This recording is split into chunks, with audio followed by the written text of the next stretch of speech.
सनातन धर्म ज्ञान गंगा चैनल में आप सभी का स्वागत है। मेरे प्यारे कृष्ण भक्तों, आप सभी को जय श्री कृष्णा। श्री भगवान आप सभी का जीवन आनंदमय, मंगलमय, भक्तिमय तथा धर्म के मार्ग पर अग्रसर करें, ऐसी मेरी श्री भगवान जी से प्रार्थना है। मेरे प्यारे कृष्ण भक्तों, सनातन धर्म ज्ञान गंगा चैनल में आज हम श्रीमद् भगवद गीता के अध्याय 3 के श्लोक 37 को सरल रूप में समझने का प्रयास करते हैं। मेरे प्यारे कृष्ण भक्तों, अध्याय 3 के ही श्लोक 36 में अर्जुन ने भगवान श्री कृष्ण जी से बहुत गूढ़ प्रश्न किया है। अर्जुन ने भगवान श्री कृष्ण जी से बड़े विस्तृत मन से यह प्रश्न किया है कि हे ईश्वर, हे केशव, जब आप कहते हैं कि इस संसार में समस्त कर्म परमात्मा की त्रिगुणात्मक प्रकृति करती है, तो आप मुझे यह बताइए, इस संसार में मनुष्य के मन बुद्धि में कौन पाप की प्रेरणा दे रहा है, कौन इस संसार में पाप को बढ़ा रहा है। अर्जुन का प्रश्न बड़ा गंभीर है और बहुत तर्कपूर्ण है, क्योंकि वास्तव में जब कर्ता प्रकृति है तो पाप क्यों बढ़ा रही है।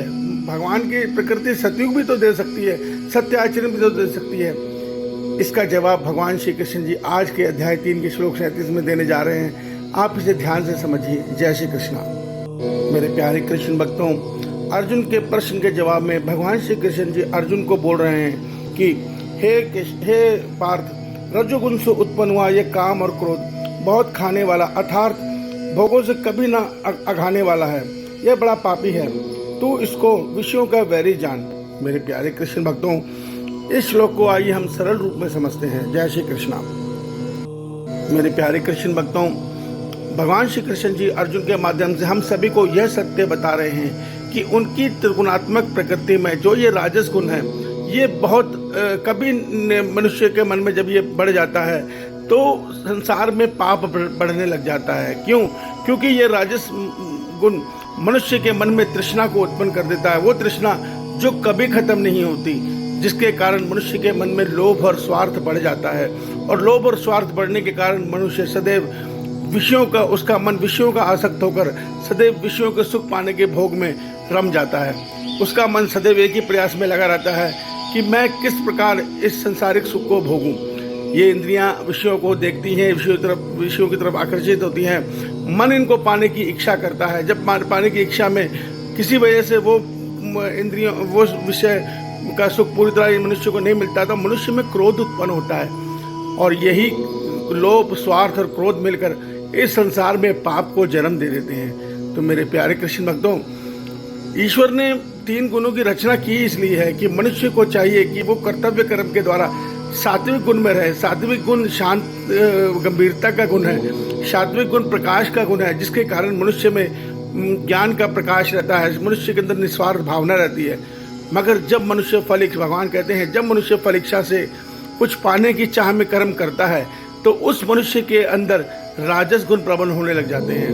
और आज संसार में यही हो रहा है कि हर मनुष्य अपने लक्ष्य को निर्धारित करके कर्म करता है, जिसके कारण वो अनजाने में ही अपने भीतर राजस गुण को बढ़ा लेता है। और यह बढ़ता हुआ राजस गुण मनुष्य के अंदर लोभ और स्वार्थ उत्पन्न कर देता है, जिस लोभ और स्वार्थ के कारण मनुष्य विषयों में लिप्त हो जाता है और उन विषयों को पाने की चाह में सदैव कर्म करता रहता है, जिसके कारण मनुष्य का ये राजस गुण दिन प्रतिदिन, जन्म दर जन्म बढ़ता ही चला जाता है। मेरे प्यारे कृष्ण भक्तों, इस गंभीर सत्य को समझिए। ये शरीर रूपी यंत्र में 5 ज्ञान इंद्रियां, 5 कर्म इंद्रियां, मन, बुद्धि, अहंकार, ये सब मिलके कर्मों को कर रहे हैं। इस शरीर रूपी यंत्र से कर्म को करवा रहे हैं। मगर हम जो इस शरीर में हैं, हमारा जो अस्तित्व है वो आत्मा का अस्तित्व है। आत्मा केवल इस शरीर को चेतन ऊर्जा दे रही है, अर्थात आत्मा कोई कर्म नहीं कर रही, आत्मा की कोई कामना नहीं है। आत्मा का एक ही लक्ष्य है, परमात्मा।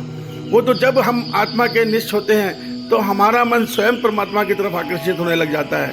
तो भगवान हमें यही सत्य समझा रहे हैं कि मेरी प्रकृति के गुणों को ही माया का खेल कहा गया है।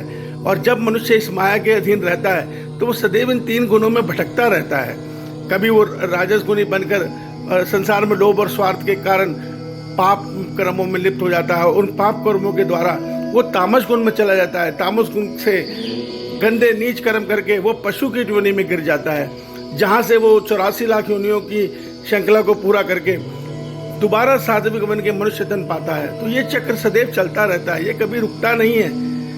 तो मेरे प्यारे कृष्ण भक्तों, हमें इस माया से ही अलग होना है। इस माया से अपने मन और बुद्धि को संपर्क को तोड़ना है। इस संपर्क को बनाया हुआ किसने है?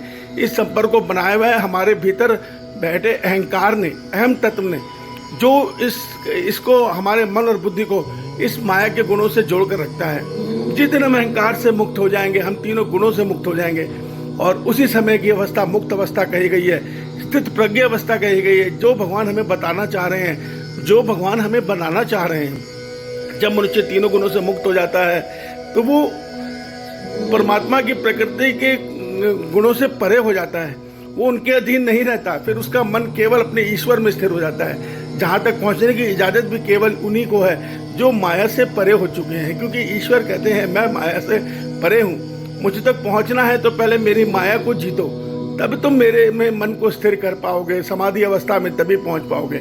और उसी अवस्था से जब हम प्राण को अपने ब्रह्मरंध्र से त्यागते हैं तो हम सीधा हमारे मन बुद्धि पंच तत्व में लीन हो जाते हैं, हमारा सूक्ष्म शरीर पंच तत्व में लीन हो जाता है और हमारी आत्मा परम धाम में परमात्मा से मिलन कर लेती है। यही आध्यात्मिक प्रलय कहलाती है, यही मोक्ष कहलाता है, जिसके बाद आत्मा को इस संसार में कभी दोबारा जन्म नहीं लेना पड़ता। मनुष्य का जन्म मरण चक्र टूट जाता है। यही खेल हम लोग नहीं समझ पा रहे, और आज से नहीं प्यारे मित्रों, हम लोग राजस गुण के एक चंगुल में सृष्टि आरंभ से फंसे हुए हैं। ये हमें निकलने नहीं देते, ये बहुत चालाक हैं। हमारे मन में ये भावना डाल देते हैं, अरे मैं तो भगवान की भक्ति करता हूँ, मैं तो राधे कृष्ण का नाम जपता हूँ, मैं तो राम का नाम जपता हूँ। मगर ये सोचिए हम उनसे चाहते क्या हैं? हम उनसे यही चाहते हैं कि हमें माया मिलती रहे, हम माया के सुखों को भोगते रहें। तो भगवान हमें जबरदस्ती कैसे निकाल देंगे? इस सत्य को समझिए मेरे प्यारे भक्तों। हमारे मन में ये इच्छा बनानी पड़ेगी कि हे ईश्वर, हमें अपनी माया से निकलने की इजाज़त दो, हमारी बुद्धि में अपना वो आनंद और प्रेम भर दो जिससे हमें ये सत्य नजर आए कि आपकी माया मिथ्या है, झूठी है, सत्य केवल आप हैं। तो ये काम ईश्वर ही कर सकते हैं, मगर उसमें हमें वो कब तब करेंगे जब हम अपने मन में ये इच्छा बनाएंगे कि हमें संसार नहीं, हमें परमात्मा चाहिए, हमें हमारे ईश्वर चाहिए। ईश्वर आप सभी का कल्याण करे। बाकी हम अगले श्लोक में समझेंगे।